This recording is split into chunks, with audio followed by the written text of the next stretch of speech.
All right, the late Antonin Scalia was seen as a champion of religious liberty during his years on the Supreme Court, and now some are saying his possible replacement, Judge Neil Gorsuch, might not only meet the standard, but could surpass it? Joining us right now is former Deputy Assistant General Tom Dupree. Tom, that's a pretty high bar for conservatives. He's the ultimate definition of the perfect Supreme Court justice. How could possibly Gorsuch surpass him?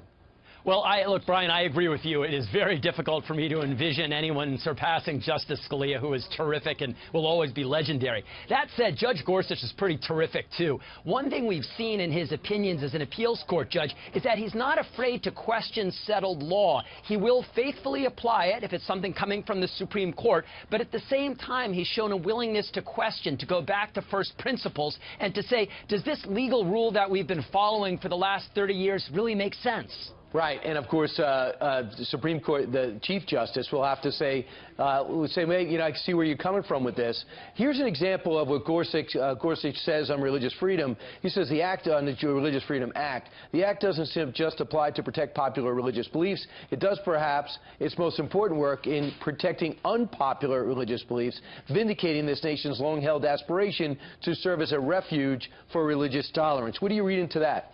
Well, what I read to that is that Judge Gorsuch is faithful to what our founders meant and intended when they enacted the First Amendment and the Free Exercise Clause. What he's saying is that it's not for the courts to say, well, this is a major religion, this is a minor religion. Rather, what Judge Gorsuch is saying is that under the First Amendment, religion is religion. Right. It must be respected. Religious beliefs must be defended. Senator Blumenthal says, hey, if it comes down to Roe v. Wade, I have a sense he wants to overturn it. If that happens, I'm going to go to the mat to stop this. Is anything that he said show that he wants to overturn it?